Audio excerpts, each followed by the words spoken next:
Hello, hi guys, how are you? I am Neesh Tiwari. Welcome to listeners, viewers and subscribers. Guys, कैसे हैं आप सब? आइए देखते हैं हम लोग आज प्रैक्टिस सेशन। बहुत महत्वपूर्ण सेगमेंट होने वाला है टीजीटी आर्ट के लिए। हमें उम्मीद है कि आप लोग पेन पेपर उठा के बैठ गए होंगे। हाँ, प्रैक्टिस है तो प्रैक्टिस टाइप का लीजिएगा। हाँ बिल्कुल, बहुत बढ़िया प्रैक्टिस होगी। आइए देखते हैं। पहला पॉइंट लिया गया, भारतीय चित्रकला का उद्गम किस काल से प्रारंभ होता है, वो काल कौन सा है? तो वहां पे बहुत सारे काल का नाम दिया होगा, सिंधु घाटी सभ्यता और सारे कॉल्स, लेकिन यहाँ प्रागैतिहासिक काल राइट आंसर्स लगाना। अगर 4 ऑप्शंस में दिखाई दे तो भारतीय चित्रकला के उद्गम का काल माना जाता है प्रागैतिहासिक काल। अगला महत्वपूर्ण पॉइंट आता है कि कला का अर्थ होता है, तो कला प्रेरित करना होता है। कला का वास्तविक अर्थ है प्रेरित करना, किसी को जो है एट्रैक्टिव कर लेना, प्रेरित कर देना। अगला बहुत इंपॉर्टेंट पॉइंट है, ये पॉइंट कई बार छप चुका है। कला किस भाषा का शब्द है? तो कला संस्कृत भाषा का शब्द है, याद रखना है। विश्व की सबसे प्राचीनतम भाषा संस्कृति का शब्द माना जाता है कला। अगला पॉइंट, कला संस्कृति भाषा के किस धातु से बना हुआ है? अगर धातु की बात कर ले, मान लो और डीप जाता है तो कल धातु माना जाता है, कल धातु से बना हुआ है कला। अगला पॉइंट आएगा, कला शब्द का सर्वप्रथम प्रयोग कहाँ हुआ था? क्वेश्चन छप चुका है, स्टार लगाइएगा। सर्वप्रथम प्रयोग कहाँ पे हुआ है? तो वो काल माना जाता है ऋग्वेद। ऋग्वेद में मूल रूप से सबसे पहले कला का प्रयोग माना जाता है। ऋग्वेद सबसे पुराना वेद भी माना जाता है, याद रखना, ऋग्वेद सबसे पुराना वेद माना जाता है। आगे बात करेंगे। अगला पॉइंट आता है बहुत महत्वपूर्ण पॉइंट, कला शब्द का यथार्थवादी प्रयोग सर्वप्रथम किसके द्वारा किया गया था? अगर यथार्थवादी प्रयोग पूछे तो भरत मुनि लगाना है, याद रखना, भरत मुनि, भरत मुनि। आगे बात करेंगे। अगला पॉइंट आता है कि भरत मुनि द्वारा रचित पुस्तक नाट्यशास्त्र, नाट्यशास्त्र को किसने लिखा? भरत मुनि ने लिखा। नाट्यशास्त्र किस शताब्दी की रचना है? अगर शताब्दी पूछ ले तो पहली शताब्दी लगाना, फर्स्ट शताब्दी, फर्स्ट इरा, यानी पहली शताब्दी में मूल रूप से नाट्यशास्त्र को लिखा जाता है, याद रखना है। किसके द्वारा लिखा जाता है? भरत मुनि के द्वारा लिखा जाता है, जिन्होंने सबसे पहले कला शब्द का यथार्थवादी प्रयोग किया था। अगला पॉइंट आता है कि कला को अंग्रेजी भाषा में किस नाम से जाना जाता है? तो आप जानते हैं कला को अंग्रेजी भाषा में आर्ट कहा जाता है, आर्ट, ART, बार बार इसीलिए लिखा जाता है आर्ट। आर्ट शब्द का प्रयोग किस शताब्दी में होता है? तो आर्ट शब्द का प्रयोग मूल रूप से 13वीं शताब्दी में होता है। आर्ट का प्रयोग होगा 13वीं शताब्दी में, जबकि भरत मुनि नाट्यशास्त्र में कला, अच्छा, भरत मुनि ने नाट्यशास्त्र को लिखा था, पूछा गया है वहां क्वेश्चन, पहली शताब्दी में। ठीक है, दोनों में अंतर होते हैं। अगला पॉइंट क्या आता है? तो अगला पॉइंट आता है कि कला को लैटिन भाषा में किस नाम से जाना जाता है? कला को लैटिन भाषा में किस नाम से जाना जाता है? तो उसे आर्टम कहा जाता है, आर्टम, लैटिन भाषा में आर्टम कह के पुकारा जाता है। अगला महत्वपूर्ण पॉइंट आता है कि कला को आदि भौतिक सत्ता को व्यक्त करने का माध्यम किसने माना? तो कला को आदि भौतिक सत्ता को व्यक्त करने का माध्यम किसने माना है? हींगल के द्वारा माना गया है। हींगल के द्वारा कला को आदि भौतिक सत्ता को व्यक्त करने का माध्यम कहा गया। जबकि अगला पॉइंट फ्रायड का आता है, तो फ्रायड ने क्या कहा था? फ्रायड ने कहा कि कला को मानव की दमित वासनाओं का उभरा हुआ रूप है। कला को मानव की दमित वासनाओं का उभरा हुआ रूप किसने माना? तो फ्रायड महोदय ने कहा। जबकि कला सत्य की अनुकृति है, यह कथन किसका है? बहुत बार छपा हुआ क्वेश्चन है ये। कला सत्य की अनुकृति है प्लेटो के अनुसार, ऐसा जो है परिभाषा कला के बारे में दिया गया। कला सत्य की अनुकृति है। अगला पॉइंट आता है बहुत महत्वपूर्ण पॉइंट कि कला अनुकरण है। ये क्वेश्चन अगर पूछे कि कला अनुकरण है, यह कथन किसने कहा? तो कला अनुकरण है अरस्तु के द्वारा। अरस्तु ने कहा है कि कला अनुकरण है। अगला पॉइंट आता है बहुत महत्वपूर्ण पॉइंट। अगला पॉइंट क्या आता है? अगला पॉइंट कह रहा है कि कला आदमी को अभिव्यक्ति देती है। कला आदमी को अभिव्यक्ति देती है या देता है, तो परमानंद चुएल के अकॉर्डिंग ऐसा कथन आता है। आप जानते हैं कथन से क्वेश्चंस बनते हैं, 4-5 राइटरों के नाम दिए जाएंगे। हालांकि 4 ही ऑप्शंस होता है तो 4 राइटर के नाम आते हैं और उसी में से पूछा जाएगा। एक आध डाटा तो बिल्कुल फिक्स होता है पूछा जाए, तो इसे आपको बिल्कुल दिमाग में बिठा लेना है, याद कर लेना है। अगला पॉइंट आता है, कला बाह्य प्रभाव की आंतरिक अभिव्यक्ति होती है। तो बाह्य प्रभाव की आंतरिक अभिव्यक्ति कला को किसने माना? तो क्रोंचे महोदय ने ऐसा जो है परिभाषा कला के बारे में दिया है। अगले पॉइंट की बात करते हैं।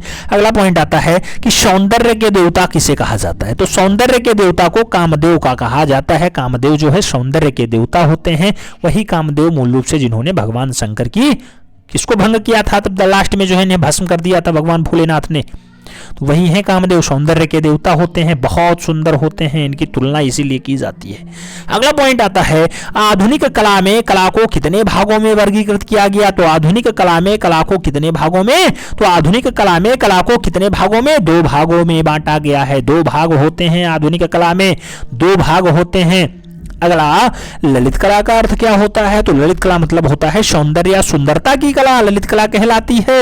ललित कला कितने प्रकार की होती हैं। तो ललित कलाएं 5 प्रकार की होती हैं, याद रखना, ललित कलाएं 5 प्रकार की होती हैं। चित्रकला, मूर्तिकला, स्थापत्य कला, संगीत कला और काव्य कला। तो इस टाइप से 5 कलाएं होती हैं ललित कला की। ये हैं 5 कलाएं, चित्रकला, मूर्तिकला, स्थापत्य कला, संगीत कला, काव्य कला किस कला के अंतर्गत आती हैं। तो इस सब के सब ललित कला के अंतर्गत आती हैं। अगला पॉइंट आता है चित्रकला। चित्रकला का माध्यम कौन सा तत्व होता है। तो ब्रश और रंग मूल रूप से चित्रकला का माध्यम होता है। मूर्तिकला का माध्यम क्या होता है। तो मूर्तिकला का माध्यम होता है सीमेंट, कंक्रीट, आर्मेचर, तार, ये सब लगते हैं मूर्ति बनाने में। तो ये मूर्तिकला के जो है अच्छे माध्यम मान लिए जाते हैं। अगला पॉइंट आता है स्थापत्य कला का माध्यम क्या होता है। तो स्थापत्य कला का माध्यम भी सीमेंट, पत्थर, चूना और क्ले होता है।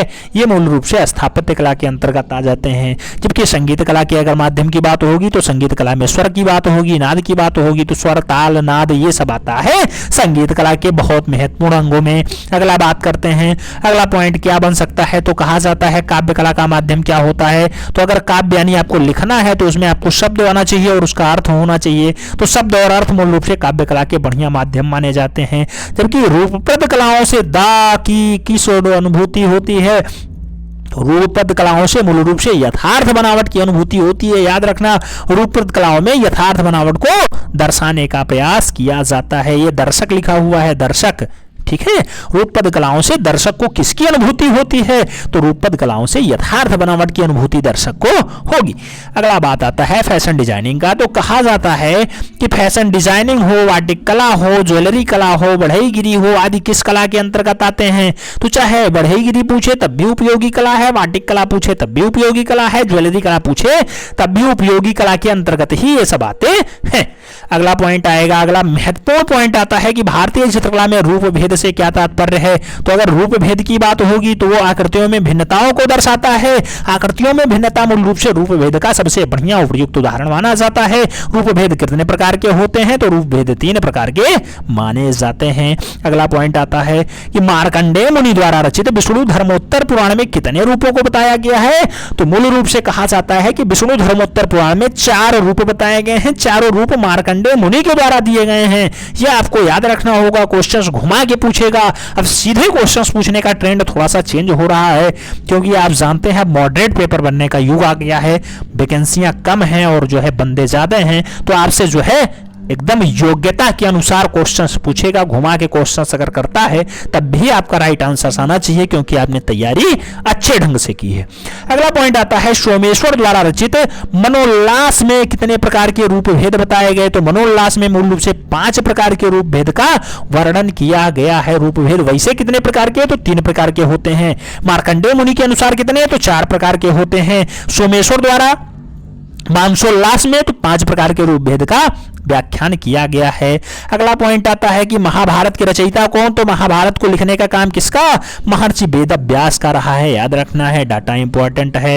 महाभारत में कितने प्रकार के रूप बताए गए। तो महाभारत जिसे महर्षि वेदव्यास ने लिखा है उसमें 16 प्रकार के रूपों का वर्णन किया गया है। जबकि रूप भेद कितने प्रकार के वास्तविक होते हैं, 3 होते हैं। मार्कंडेय मुनि के धर्मोत्तर पुराण में 4 होते हैं। सोमेश्वर के मनोल्लास में कितने, तो 5 प्रकार के। जबकि महाभारत में 16 प्रकार के रूपों का उल्लेख किया गया है। आगे पॉइंट आता है कि भारत में वास पद्धति का जन्मदाता कौन होता है। क्वेश्चन छप चुका है। भारत में वास पद्धति का जन्मदाता अवनी बाबू माने जाते हैं, जिन्होंने ठाकुर शैली या बंगाल शैली को एस्टेब्लिश किया था। डाटा इंपॉर्टेंट होता है। बहुत सारे लोग कह रहे होंगे बीच में 2 दिन क्लास नहीं हुई। बेटा क्लास इसलिए नहीं हुई क्योंकि हमें गांव आना पड़ा और गांव में दीपावली मनाया गया। दीपावली के बाद आप जानते हैं कि गोवर्धन पूजा होता है। तो हम लोग सनातनी हैं। फिलहाल हमारे यहाँ जो हमारा वंशज है इसमें जो है जिस दिन से दीपावली शाम को मन जाती है यानी दीप जल जाते हैं, उसके बाद जब तक भैया दूज का जो है पूजा का कार्यक्रम नहीं हो जाता, हम लोग कलमकारी पूजते हैं। कलम को पूजने के बाद ही फाइनली फिर से पेपर उठाते हैं तो उससे पहले जो क्लासेज आपको मिली थी वो प्रीवियस की रिकॉर्डिंग थी, वो क्लास आपके पास चली थी।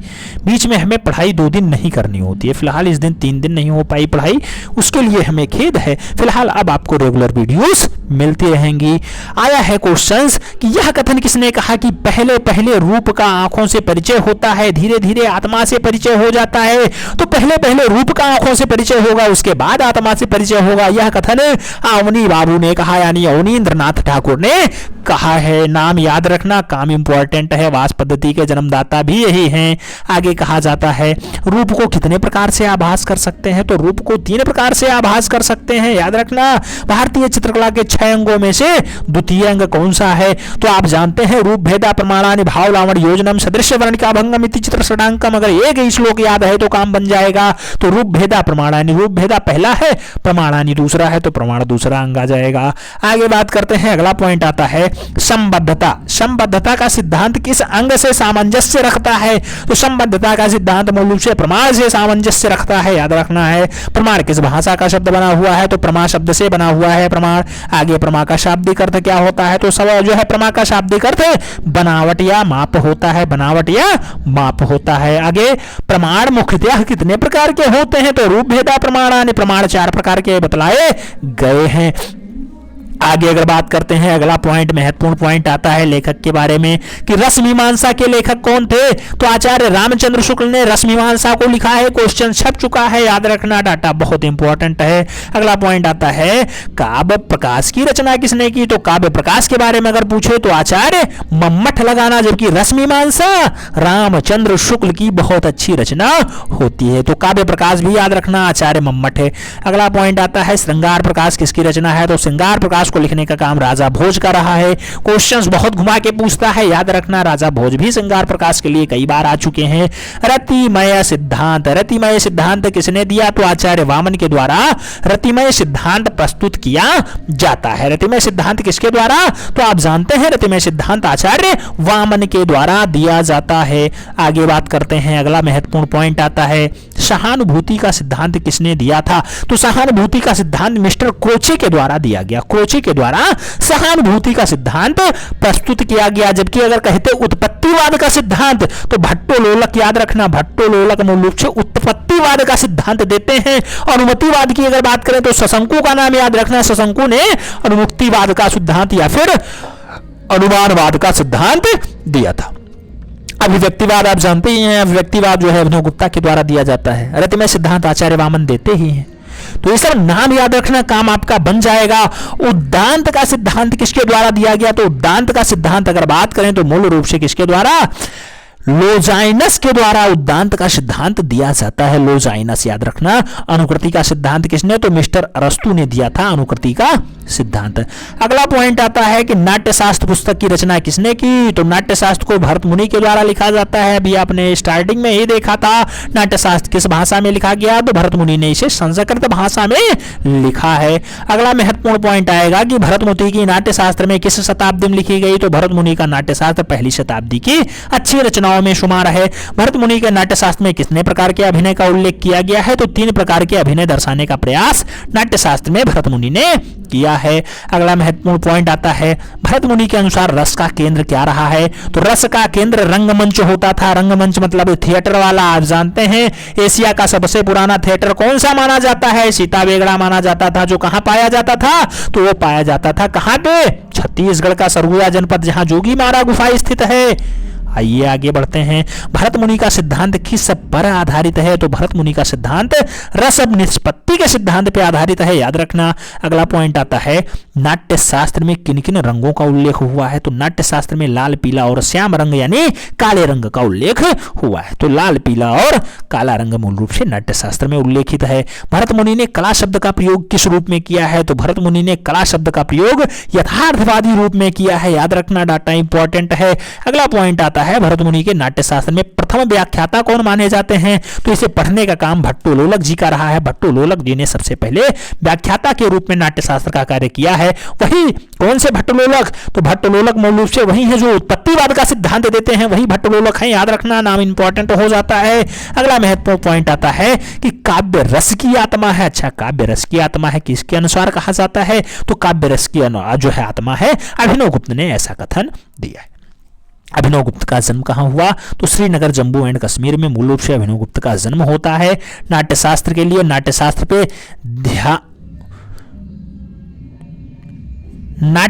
पे ध्यान लोलक लोचन नामक टीका किसने लिखा, नाट्यशास्त्र पे ध्यान लोलक लोचन नामक टीका किसने लिखा, जैसे आप जानते होंगे कामसूत्र आता है, वात्स्यायन की कृति होती है, उस पे टीका जय मंगला आता है। ऐसे मूल रूप से ध्यान लोलक लोचन मूल रूप से जो टीका बनाया गया ये नाट्यशास्त्र पे लिखा गया अभिनव गुप्त के द्वारा लिखा जाता है। याद रखना, आनंद कोटिश कुमार स्वामी ने सौंदर्य शास्त्र के कितने प्रकार बताए, तो सौंदर्य शास्त्र को मूल रूप से 2 प्रकार से आनंद कोटिश कुमार स्वामी ने दर्शाने का प्रयास किया है। सभी पॉइंट इंपॉर्टेंट हैं, आपको याद रखना होगा तब जाके काम बन पाएगा, क्योंकि आपको फाइनली सिलेक्शन लेना है 4600 पे स्केल पे। अगर 4600 पे स्केल पे ज्वाइनिंग लेना है तो मेहनत तो करना ही पड़ेगा। अगला पॉइंट आता है किस ग्रंथ में उल्लेखित है कि विश्वकर्मा ने सृष्टि का चित्र बनाया है, तो सृष्टि के चित्र मूल रूप से चित्र सूत्र में बताया गया है कि विश्वकर्मा ने सृष्टि का चित्र बनाया है। याद रखना, नाम इंपॉर्टेंट है, काम इंपॉर्टेंट है। अगला पॉइंट आता है चित्रसूत्र में कितने प्रकार के चित्रों को बताया गया है, तो चित्रसूत्र में मूल रूप से 4 प्रकार के चित्रों को दर्शाने का प्रयास किया गया है। अगला पॉइंट आता है कि चित्रसूत्र में कितने प्रकार के पुरुषों का उल्लेख है, तो 4 प्रकार के पुरुषों का उल्लेख किया गया है। आगे कहा जाता है कि भारत में सौंदर्य शास्त्र का जनक किसे कहा जाता है, तो भारत में सौंदर्य शास्त्र का जो जनक है वो भरत मुनि माना जाता है, भरत मुनि। अगला पॉइंट आएगा कि विश्व स्तर पे सौंदर्य शास्त्र का जनक किसे कहा जाएगा, तो वाउमा गोन्टेन विश्व लेवल पे सौंदर्य शास्त्र के जनक माने जाते हैं। सौंदर्य शास्त्र के जनक विश्व लेवल पे कौन है, तो वाउमा गोन्टेन है। अगला लावणी का अर्थ क्या होता है, तो बाह्य सौंदर्य मूल रूप से लावणी योजना की अच्छी जो है उल्लेख मानी जाती है। लावणी योजना का अर्थ क्या होता है, बाह्य सौंदर्य होता है। आगे बात करते हैं तो अगला पॉइंट आता है कि यह कथन किसका है कि मोती की तरलता की भांति चित्रों के अंगों को सुशोभित करने वाले गुण को लावणी कहते हैं। तो रूप गोस्वामी ने ऐसी परिभाषा किसके लिए दी है, लावणी के लिए दी है। अगला पॉइंट आता है कि सदृश्य का अर्थ क्या होता है, तो सदृश्य में किसी वस्तु या चित्र का हूबहू चित्रण सेम टू सेम जिराक्स निकाल दो, वो होता है क्या, तो होता है सदृश्य। अगला पॉइंट आता है कि किस पुस्तक में सदृश्य को चित्र की प्रथम वस्तु माना गया, तो चित्र का पहला वस्तु मूल रूप से चित्रसूत्र ही माना गया है। चित्रसूत्र पुस्तक में मूल रूप से सदृश्य को कैसा दर्शाया गया है, चित्र की पहली वस्तु माना गया है। आगे बात करते हैं तो अगला पॉइंट आता है कि चित्रसूत्र की रचना किसके द्वारा किया गया, तो चित्रसूत्र को लिखने का काम नारायण मुनि का रहा है। याद रखना है, वर्णिका भंग से तात्पर्य क्या होता है, तो विभिन्न प्रकार के रंगों का सम्मिश्रण वर्णिका भंग कहलाता है। आगे बात करते हैं, अगला पॉइंट क्या आएगा कि कला के प्रमुख तत्व कितने हैं, तो 6 हैं। आप जानते हैं, रूप भेदा प्रमाणानि भाव लावणी योजनम सदृश्य वर्णिका भंगम इति चित्र षडांकम। ये तो क्या होता है, तो मूल रूप से ये होता है क्या, यशोधर पंडित का षडांग। लेकिन अगर बात करें कला के 6 तत्व, तो 6 तत्व होते हैं, आप जानते ही हैं। 6 तत्वों के अलग अलग साक्ष्य भी मिलते हैं, रेखा वर्ण तान पोतंत्राल, ठीक है। ये सब डाटा आपको याद रखना होगा। भारतीय चित्रकला की विशेषता क्या है, तो रेखा प्रदान इसकी विशेषता रही है। रेखा कितने प्रकार की होती हैं, तो 2 प्रकार की रेखाओं का उल्लेख किया गया है। किसी बिंदु से एक ही दिशा में खींची गई रेखा को क्या कहा जाता है, सरल रेखा कहा जाएगा। स्थिरता के प्रभाव को कौन सी रेखा दर्शाती है, तो क्षैतिज रेखा स्थिरता के प्रभाव को दर्शाने का काम करती है।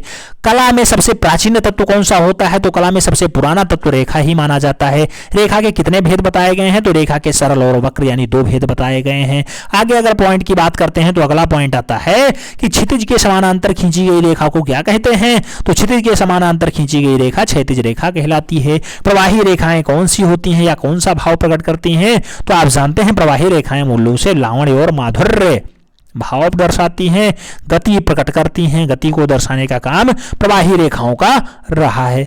आगे पॉइंट आता है कि यंत्रों द्वारा बनाए गए चित्रों की रेखा कैसी होती है, तो यंत्रों द्वारा बनाए गए चित्रों की रेखा कठोर होती है। हमें उम्मीद है कि हमने जो 1999 से लेकर के मूल रूप से कहां तक का डाटा, तो 1999 से लेकर के 2021 तक के सभी पेपर सॉल्व कराए हैं। आप लोगों ने उसे सीरियल वाइज देखा होगा, अच्छे से नोट डाउन किया होगा, कौन सा क्वेश्चन रिपीट हो रहा है उस पे जो है खास प्रकाश डाला होगा। अगला पॉइंट आता है, वह वस्तु जिसका निश्चित आकार और वर्ण होता है उसे क्या कहते हैं, तो निश्चित आकार हो वर्ण हो उसे रूप की संज्ञा दी जाती है कि वो रूप कहलाता है। अगला पॉइंट आएगा कि रेखाओं का समुचित प्रयोग किन कलाओं में अत्यधिक महसूस होता है, तो रेखाओं का समुचित प्रयोग किन कलाओं में ज्यादा महसूस होगा, पूर्व की कलाओं में ज्यादा बढ़िया से दर्शाने का प्रयास किया जाता है। अगला पॉइंट, वस्तु की आकृति को क्या कहा जाता है, तो वस्तु की आकृति को रूप कहा जाता है। जबकि अगला पॉइंट आता है कि प्लेटो ने रूप को कितने वर्गों में बांटा है, तो 2 सापेक्ष और निरपेक्ष रूपों में बांटने का प्रयास प्लेटो के द्वारा किया गया है। अगला पॉइंट आता है कि सापेक्ष रूप किसके अंतर्गत आता है, तो सापेक्ष रूप मूल रूप से यथार्थ चित्रण के अंतर्गत आता है। और निरपेक्ष रूप आकृतियों में कैसा बनाया जाता है, तो यह अमूर्त रूप में दर्शाने का प्रयास निरपेक्ष रूप में होता है। चित्रकला में रूप के कितने भेद होते हैं, तो चित्रकला में रूप के कितने भेद, सक्रिय और सहायक यानी 2 भेद बताए गए हैं। अगला पॉइंट, वर्ण किसे कहते हैं, तो प्रकाश के गुणों को वर्ण कहा जाता है। क्वेश्चन छप चुका है, इसे स्टार के साथ याद रखना।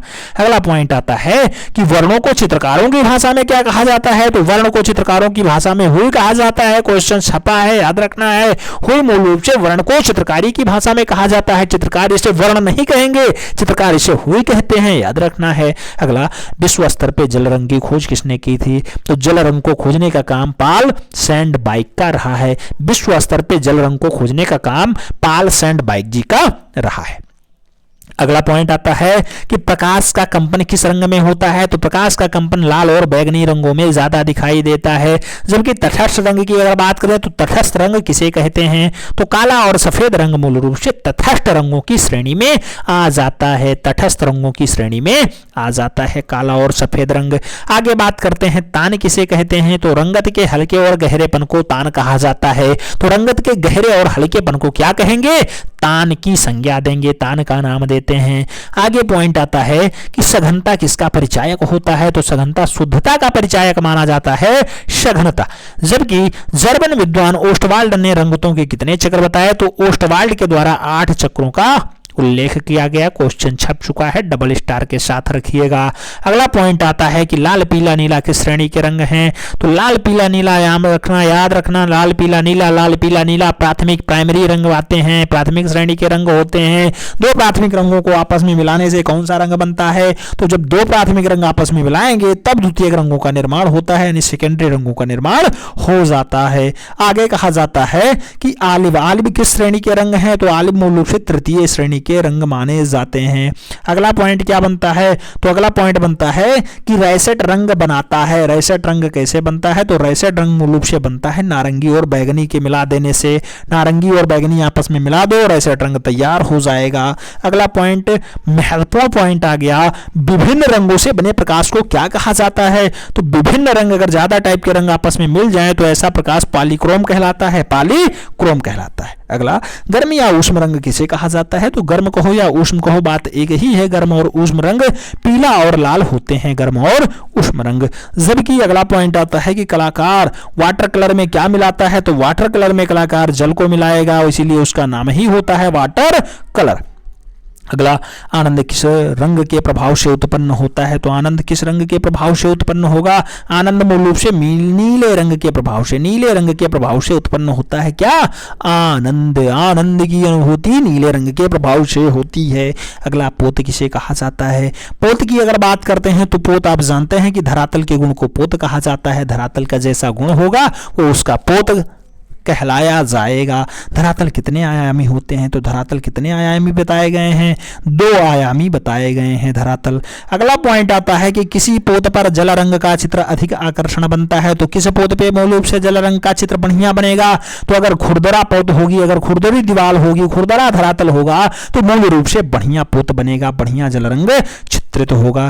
किस ग्रंथ में अंतराल को भूमि बंधन कहा गया है? तो किसी ग्रंथ में अंतराल को भूमि बंधन की श्रेणी दिया गया है, तो अंतराल को भूमि बंधन दर्शाया गया है समरांगण सूत्रधार में, समरांगण सूत्रधार में। अगला पॉइंट आता है कि स्वर्णिम विभाजन का सिद्धांत किसने दिया था? तो स्वर्णिम विभाजन का सिद्धांत यूनानियों के द्वारा दिया गया था। यूनानी जो है लोग आते हैं, स्वर्णिम विभाजन का सिद्धांत दे करके चले जाते हैं। अगला महत्वपूर्ण पॉइंट छपता है कि अंतराल में स्थिति रूप में कितने आयाम होते हैं? तो अंतराल में स्थिति रूप में कितने आयाम? 2 आयामों का उल्लेख किया गया है अंतराल में स्थिति रूप में। अगला पॉइंट बनता है कि मूर्ति कितनी आयामी होती है? क्वेश्चन छप चुका है, इसे ट्रिपल स्टार लगाइएगा, इस पे हल्के मत लीजिएगा। मूर्ति कितनी आयामी?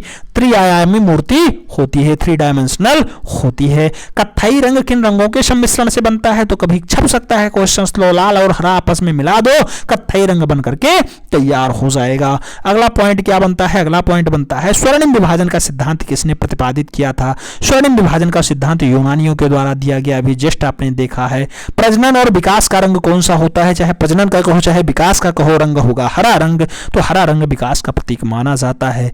अगला महत्वपूर्ण पॉइंट छपा है कि किसी चित्र में प्रमुख भूमिका निभाने वाले को क्या कहा जाता है? तो किसी चित्र में प्रमुख भूमिका निभाने वाले को सक्रिय यानी नायक कहा जाता है, नायक या सक्रिय।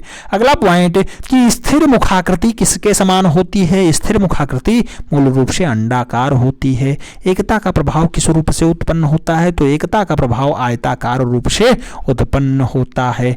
अगला पॉइंट इंप्रेशन का संबंध किस रूप से होता है? तो इंप्रेशन का संबंध मूल रूप से वृत्ताकार रूप में होता है। इंप्रेशन का संबंध किस रूप से? तो वृत्ताकार रूप से होता है, याद रखना है। जबकि रूप भेद के प्रकार होते हैं, तो रूप भेद के द्वारा प्रकट क्या होता है बेटा?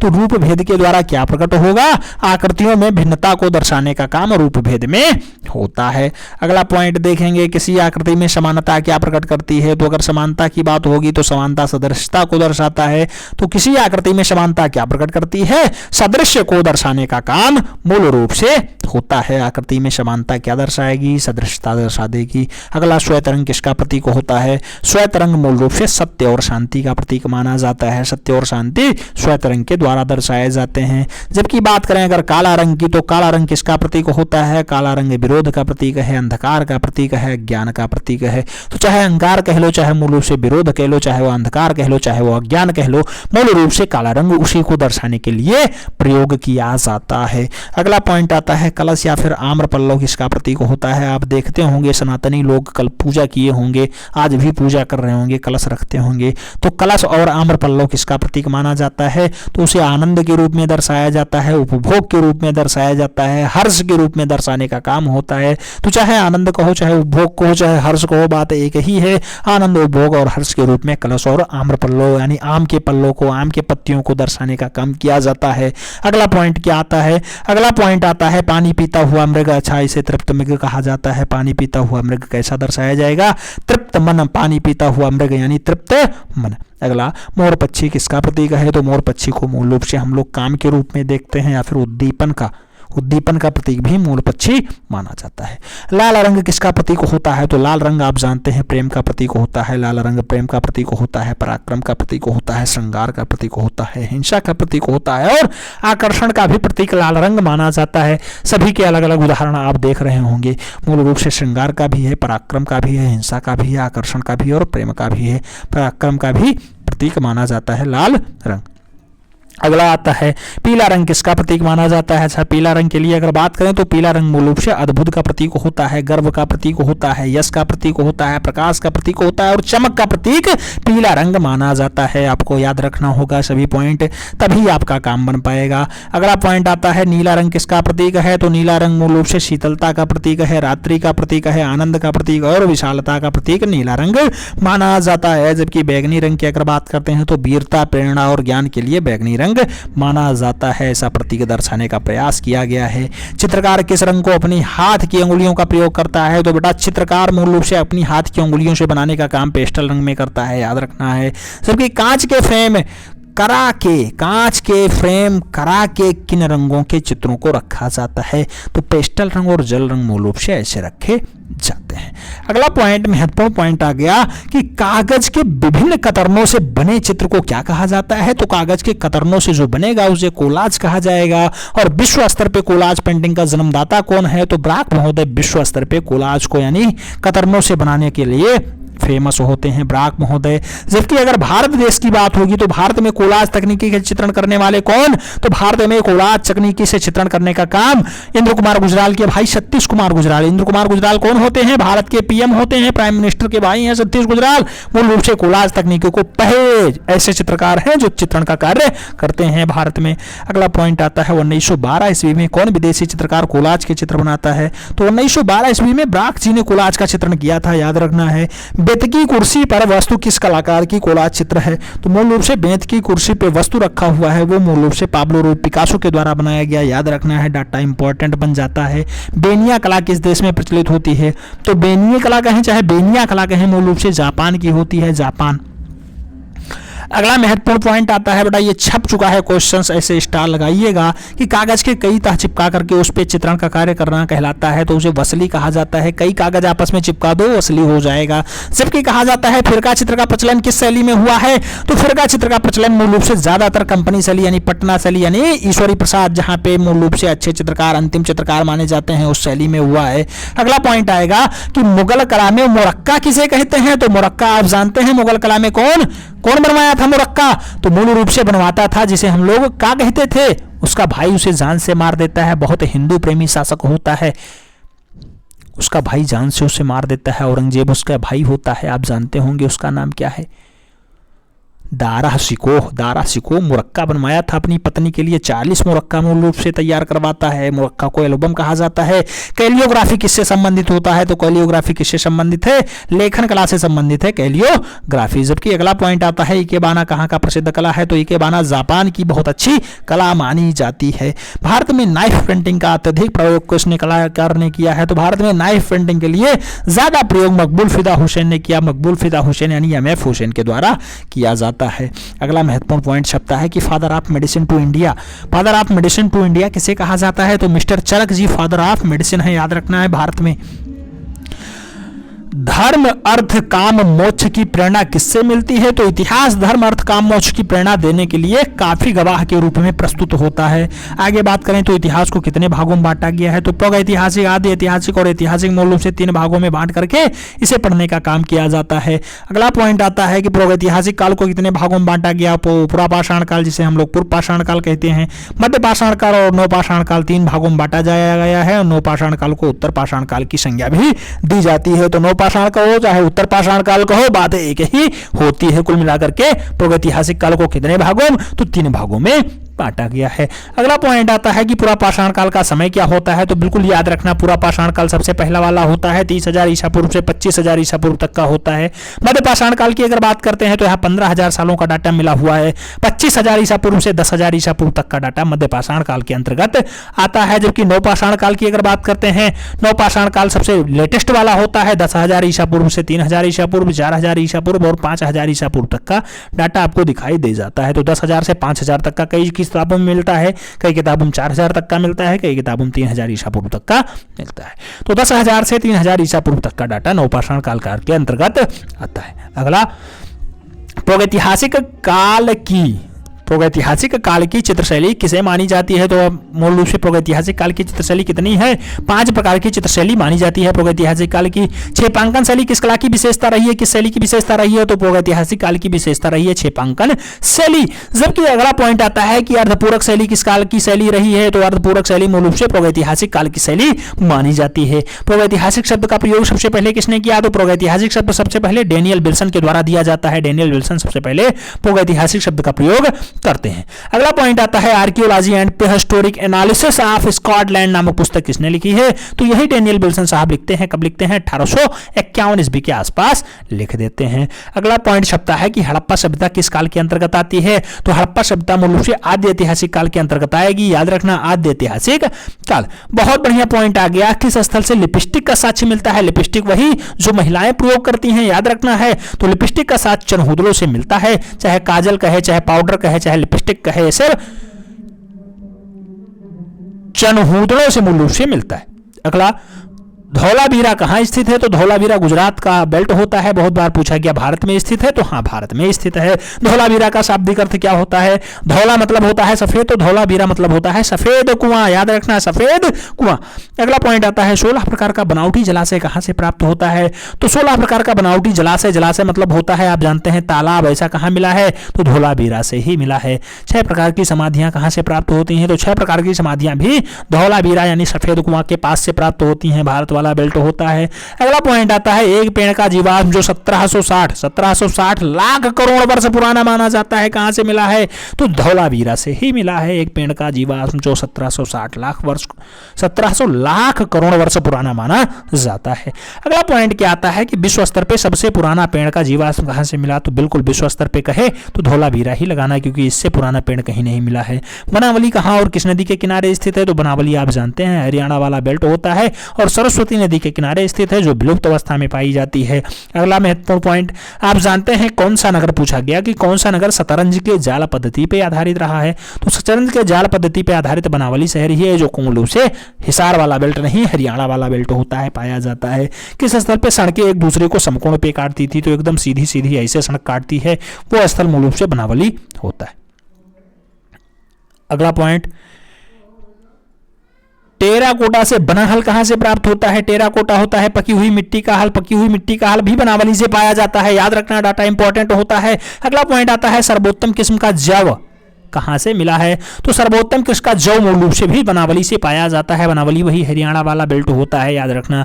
अगला पॉइंट दो नारी मात्र देवी की मणमूर्ति कहां से मिला है? तो दो नारी मात्र देवी की मणमूर्ति भी बनावली हरियाणा से ही पाया जाता है, याद रखना। क्वेटा सभ्यता की खोज किसने की? तो क्वेटा सभ्यता को स्टोरेल स्टीन सर एरियल स्टीन कहो चाहे फिर अरियोरेल स्टीन कहो, ऑरेल स्टीन कहो यार, क्वेटा सभ्यता के लिए पर्याप्त नाम हो जाता है। हालांकि क्वेश्चन छप सकता है, इसलिए आपको कराया जा रहा है। कहा जाता है कि टेराकोटा से बना सिर कहां से प्राप्त हुआ है? तो टेराकोटा से बना हुआ सिर यानी मस्तक से दर्शाने का प्रयास भी क्वेटा से ही किया गया है, वही क्वेटा जिसे ऑरेल स्टीन के द्वारा खोजा जाता है। अगला पॉइंट आता है कि वैदिक सभ्यता के शास्त्रों की संख्या कितनी रही है? तो वैदिक सभ्यता में शास्त्रों की संख्या मूल रूप से 6 संख्या बताई गई है कि 6 होती है। वेद शब्द किस धातु से बना हुआ है? तो विद धातु से वेद शब्द की उत्पत्ति होती है। विद का शाब्दिक अर्थ क्या होता है? तो विद का शाब्दिक अर्थ होता है ज्ञान यानी जानना। वेद को किस उपनाम से जाना जाता है? तो वेद को संहिता के नाम से भी जाना जाता है, याद रखना। वेद किस वेद में 10 मंडल और 1028 सूक्तियां होती हैं? तो 10 मंडल 1028 सूक्ति ऋग्वेद में होती है, जो सबसे पुराना वेद माना जाता है।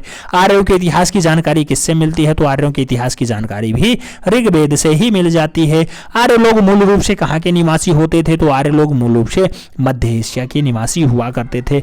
आर्यों की मुख्य भाषा क्या होती है? तो आर्यों की प्रमुख भाषा अगर बात करते हैं तो विश्व की सबसे प्राचीनतम भाषा संस्कृति ही होती है। आर्यों के पूजनीय देवता कौन हुआ करते थे? तो भगवान इंद्र हुआ करते थे, जिसका प्रिय पशु घोड़ा हुआ करता था, याद रखना है।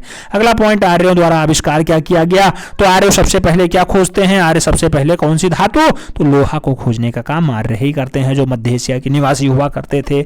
अगला पॉइंट ऋग्वैदिक काल की सबसे प्रिय नदी कौन सी होती है? सबसे पवित्र नदी कौन सी होती है? तो जो विलुप्त अवस्था में पाई जाती है सरस्वती नदी, मूल रूप से बनावली के पास जो है वही सरस्वती नदी ऋग्वेद की सबसे पवित्र नदी मानी जाती रही है।